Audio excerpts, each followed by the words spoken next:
Assalamualaikum warahmatullahi wabarakatuh. Innal hamdalillah wassalatu wassalamu ala Rasulillah wa ala alihi wa ashabi wa mawala. La haula wala quwata illa billah. Rabbi syrah li sadri wa yassir li amri wa hlul 'uqdatam min lisani yafqahu qawli. Amma ba'du. Pemirsa Kompas TV Jambi yang dirahmati Allah, kita lanjutkan pembahasan yang lalu yang sudah telah dibahas tentang yang pertama tentang syariat, apa itu syariat. Yang kedua membahas tentang tarekat, apa itu tarekat. Dan yang sekarang kita memasuki pada pembahasan yang ketiga, yaitu hakikat. Apa itu hakikat? Wal haqaiqu fahmu haqaiqil asya'i. Yang disebut dengan hakikat itu adalah memahami hakikat sesuatu. Seperti apa hakikat sesuatu itu? Kasuhudil asma'i, seperti menyaksikan atau melihat asma-asma Allah. Wasifati, dan juga melihat sifat-sifat Allah. Jadi hakikat dan hakikat yang dimaksud di sini adalah seperti melihat hakikat sesuatu, seperti halnya menyaksikan asma Allah dan menyaksikan sifat-sifat Allah. Wasyuhudid dzati, dan juga yang dimaksud dengan hakikat di sini seperti menyaksikan zatnya Allah. Wasraril Qur'ani, dan juga menyaksikan rahasia-rahasia Al-Qur'an. Karena di dalam Al-Qur'an itu bukan sekedar yang kita lihat saja, tetapi ada sesuatu di balik Al-Qur'an itu. Seumpamanya di dalam Al-Quran ada ayat yang menyebutkan huwa syifaun.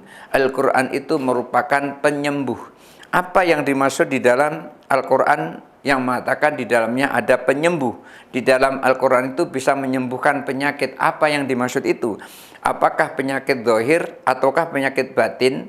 Atau penyakit zahir saja, atau penyakit batin saja, atau bahkan kedua-duanya. Al-Quran bisa menyembuhkan penyakit batin, Al-Quran bisa juga menyembuhkan penyakit lahir. Dalam artian penyakit batin itu adalah penyakit yang ada di dalam hati, seperti kerasnya hati. Hati suka hasud, hati suka iri dengki, dan seterusnya. Ataukah merupakan penyakit yang zahir, yang bisa diobati oleh Al-Quran. Seperti seseorang terkena bisa binatang yang berbisa, kemudian disembuhkan melalui ayat-ayat Al-Quran. Minta kepada Allah dengan ayat syifa, ayat-ayat penyembuhan itu, nanti minta kepada Allah supaya disembuhkan orang yang terkena penyakit bisa itu. Inilah rahasia-rahasia Al-Quran. Maka hakikat itu adalah di dalamnya merupakan ada rahasia-rahasia Al-Quran. Wa asraril man'i, dan juga hakikat itu adalah merupakan di dalamnya rahasia-rahasia larangan. Artinya setiap sesuatu yang dilarang oleh Allah itu pasti ada madharatnya. Apapun yang dilarang oleh Allah itu tidak usah dicari-cari. Allah di dalamnya telah meletakkan madharat terhadap larangan itu. Umpamanya seseorang dilarang minum minuman keras, maka madharat dari minuman keras itu adalah akan merusak akal. Al-Quran melarang bahwasanya seseorang itu memakan racun, umpamanya gitu. Karena racun itu akan merusak tubuh. Oleh karena itu apa yang dilarang oleh Allah di dalam larangan-larangan Allah yang Allah larangkan itu, di dalamnya pasti ada mengandung bahaya. Dan demikian juga hakikat itu wa asrarul jawazi, larangan-larangan. Bukan larangan di sini, artinya rahasia-rahasia dibolehkannya sesuatu. Ketika Allah membolehkan sesuatu itu, maka di dalam sesuatu itu pasti ada manfaatnya. Seperti Allah membolehkan seseorang makan dan bahkan mewajibkan seseorang makan. Maka di dalam makan itu yang dibolehkan oleh Allah itu pasti di dalamnya ada manfaatnya. Karena seseorang ketika mau beribadah perlu tenaga. Ketika seseorang pengen punya tenaga untuk ibadah, maka dia harus makan. Maka makan itulah yang menjadi sebab musabab seseorang bisa ibadah. Maka ketika seseorang beribadah dengan cara makan itu tadi, makan diniatkan untuk taat kepada Allah, maka makannya itu menjadi ibadah, makannya itu menjadi berpahala. Tapi kalau makannya itu ditujukan hanya untuk bersenang-senang saja, memuaskan nafsu saja, maka makan seperti itu tidak mengandung pahala sama sekali. Apalagi tidak diawali dengan bismillahirrahmanirrahim.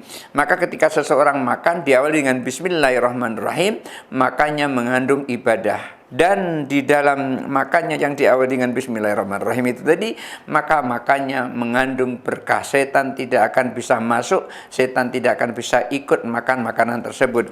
Maka rahasia larangan, rahasia kebolehan itu semuanya di balik itu ada hakikatnya. Allah mengungkapkan rahasia larangan-larangannya, Allah mengungkapkan rahasia kebolehannya, semuanya itu ini adalah yang disebut pada tingkat yang ketiga, yaitu hakikat. Setelah syariat, kemudian tarekat, yang ketiga adalah hakikat. Maka hakikat sesuatu itu, itulah yang disebut dengan hakikat. Sesuatu di balik itu, itulah hakikat. Sesuatu di balik larangan, itulah hakikat. Dan tidak akan ia tahu hakikat sesuatu itu sebelum ia menjalankan sesuatu itu. Menjalankan sesuatu itu adalah tarekat. Mengetahui untuk menjalankan sesuatu, itulah namanya syariat. Jadi syariat itu adalah mengetahui untuk menjalankan sesuatu, kemudian sesuatu itu dijalankan, itulah namanya tarekat. Kemudian setelah ia mengetahui sesuatu yang ia jalankan itulah yang disebut dengan hakikat. Wal ulumul ghaibiyatu, dan juga yang dimaksud dengan hakikat sesuatu itu adalah termasuk ilmu-ilmu gaib, ilmu-ilmu yang diperolehnya dengan cara aneh. Bagaimana ilmu yang diperoleh dengan cara aneh ini nanti akan kita lanjutkan setelah yang lewat berikut ini.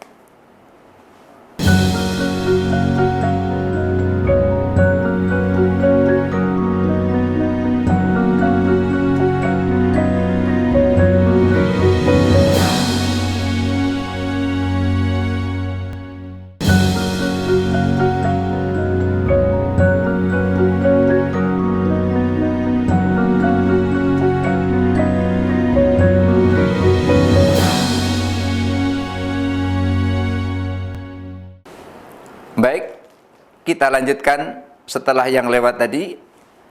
Berikutnya, apa itu yang dimaksud dengan hakikat dari ilmu yang sifatnya adalah gaib? Apa yang dimaksud dengan al-ulumul ghaibiyatu, ilmu yang bersifat gaib? Yang dimaksud dengan ilmu yang bersifat gaib itu adalah allati la tuksabu minal muallimi, ilmu yang tidak diperoleh dari guru. Ada ilmu yang diperoleh dari guru dan ada ilmu yang tidak diperoleh dari guru. Artinya begini, awal mulanya dia belajar itu melalui tuntunan guru. Setelah tuntunan guru itu dijalankan, setelah nasihat guru itu dijalankan, setelah petunjuk guru itu dijalankan, lalu ia amalkan ilmu itu. Begitu ia amalkan ilmu itu, lalu muncullah di balik ilmu yang ia amalkan itu ilmu yang lain yang tadinya ia tidak tahu. Itulah yang disebut dengan ilmu gaib atau ilmu yang bersifat gaib, yang tidak diperoleh dari seorang guru, tapi sebelumnya ilmu yang sebelumnya memang melalui tuntunan guru. Bukan berarti sama sekali tidak ada guru dan sama sekali tidak berguru, itu salah juga. Ilmu gaib yang disebut dengan ilmu laduni ini juga diperoleh dari seorang guru awal mulanya, tapi guru tidak membimbing sampai di situ. Lalu siapa yang membimbing? Di sini dikatakan oleh Imam Nawawi, Mbah Kiai Nawawi Banten, beliau menyampaikan ilmu ini didapat tanpa melalui guru, walaupun sebelumnya sebelum masuk ilmu yang ini dibimbing oleh guru, tapi ketika masuk yang di sini tidak melalui bimbingan guru. Wa innama tufhamu anillahi, ilmu ini setelah melalui bimbingan guru itu tadi, lalu ia pelajari, ia praktekkan, lalu ia menemukan ilmu yang lain, dan ilmu ini dipahami langsung dari Allah Subhanahu wa Ta'ala. Artinya hatinya diilhami oleh Allah, hatinya dibimbing oleh Allah. Karena memang guru itu tidak bisa membuat muridnya tahu. Guru itu tidak bisa membuat muridnya pintar. Yang membuat pintar, yang membuat tahu, yang membuat lancar itu adalah Allah. Kalau Allah tidak menentukan seorang murid itu pintar, maka sebagaimana usahanya guru, bagaimanapun kepala jadi kaki, kaki jadi kepala, supaya muridnya pintar, tidak akan pintar kalau Allah tidak memintarkannya. Oleh karena itu, guru itu hanya sebagai wasilah. Kalau mengetahui dan menyadari guru itu sebagai wasilah, jangan sesekali memaksakan muridnya harus pintar, tapi boleh mengangan-angan, boleh bermimpi supaya muridnya pintar, tapi tidak boleh mengharuskan muridnya harus pintar, mentargetkan muridnya, tidak. Karena apa? Karena yang membuat pintar itu adalah Allah. Guru hanya wasilah saja.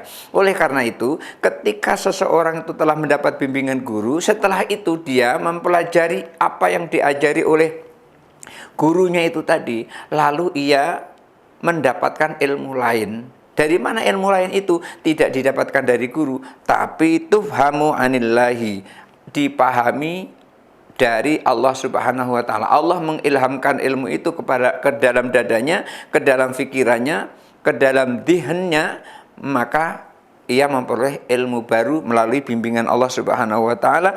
Kama qala ta'ala, sebagaimana firman Allah Ta'ala, in tattaqullaha yaj'al lakum furqana.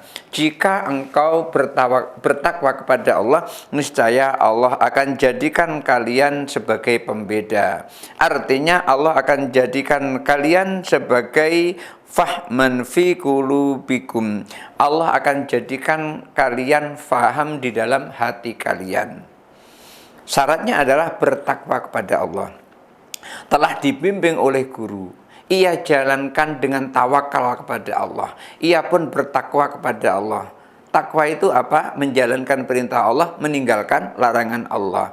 Ia lakukan semua itu, maka ia akan memperoleh bimbingan dari Allah Subhanahu wa Ta'ala. Hatinya mulai mengerti dengan apa yang ia hadapi. Dan yang membuat ngerti itu semuanya adalah Allah Subhanahu wa Ta'ala. Oleh karena itu, Allah Subhanahu wa Ta'ala berfirman, in tattaqullaha yaj'al lakum furqana ay fahman fi qulubikum. Allah akan jadikan kalian, kalau kalian bertakwa kepada Allah, Allah akan jadikan kalian sebagai pembeda. Maksudnya adalah Allah akan jadikan kalian menjadi faham di dalam hati kalian. Ta'khudunahu min rabbikum. Engkau memegang ilmu itu dari Tuhan kalian. Artinya memperoleh ilmu itu dari Allah Subhanahu wa Ta'ala. Min ghairi muallimin, tanpa adanya guru. Artinya tanpa melalui bimbingan guru. Tanpa melalui bimbingan guru pada ilmu tertentu yang awal mulanya dibimbing oleh guru, sehingga ia amalkan ilmu yang dibimbing oleh guru tadi, lalu ia memperoleh ilmu yang baru karena Allah memahamkan kepada hatinya, sehingga ia bisa mengambil ilmu itu melalui apa yang Allah ajarkan, ar-rabbikum, dari Tuhan kalian, min ghairi muallimin, tanpa melalui guru. Wa qala ta'ala, dan Allah Ta'ala berfirman, wattaqullah, dan bertakwalah kepada Allah. Wa yu'allimukumullah, niscaya Allah akan mengajari kalian. Kita disuruh bertakwa kepada Allah. Kalau kita sudah bertakwa kepada Allah, niscaya Allah akan mengajarkan ilmu yang sebelumnya kita tidak tahu. Paling gampang saja gini. Seseorang yang kerjanya menjadi tukang kayu, yang tadinya hanya bisa membuat bentuk lemari hanya satu bentuk, dengan pengalamannya itu nanti Allah akan ilhamkan ke pikirannya menjadi bentuk lemari yang lain. Itu sudah alamiah sekali yang seperti itu.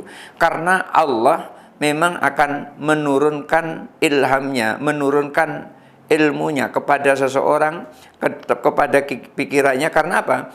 yang terjadi sesuatu itu adalah melalui awalnya dari pikiran dulu. Ketika pikirannya itu sudah mulai berkembang, disitulah kemudian ia akan memahami sesuatu yang baru. Nah, disinilah ketika seseorang telah bertakwa kepada Allah, niscaya Allah akan memberikan ilmu. Gimana caranya Allah akan memberikan ilmu kepada orang yang bertakwa itu?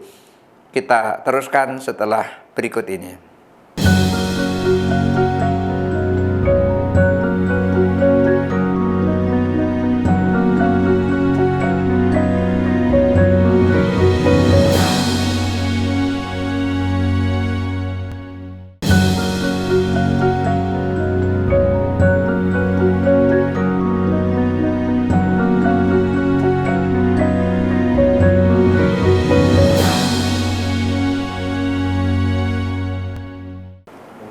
Bismillahirrahmanirrahim. Wattaqullah wa yu'allimukumullah. Dan bertakwalah kepada Allah, niscaya Allah akan mengajari kalian. Seseorang yang bertakwa kepada Allah, maka Allah akan mengajari ilmu kepada orang yang bertakwa tersebut. Ai bi ghairi wasitati muallimin, tanpa melalui perantara seorang guru. Syaratnya ia bertakwa kepada Allah. Kalau ia sudah bertakwa kepada Allah, maka Allah akan mengajarkan ilmu melalui, artinya tidak melalui guru, langsung Allah ilhamkan kepada hati seseorang, ilmu itu masuk ke dalam dadanya tanpa melalui guru. Fa'afada bihadhil kalimati asyari'ata, maka bisa dipahami dari kata-kata ini, dari kalimat ini, asyari'ata, apa itu syariat, wat tariqata, apa itu tariqat, wal haqiqata, apa itu hakikat. Dari firman Allah, mulai dari in tattaqullaha yaj'al lakum furqana, jika engkau bertakwa kepada Allah, niscaya Allah akan jadikan kalian pembeda. Artinya Allah akan memberikan paham di dalam hati kalian. Kemudian juga wattaqullah wa yu'allimukumullah, dan bertakwalah kepada Allah, niscaya Allah akan mengajari kalian.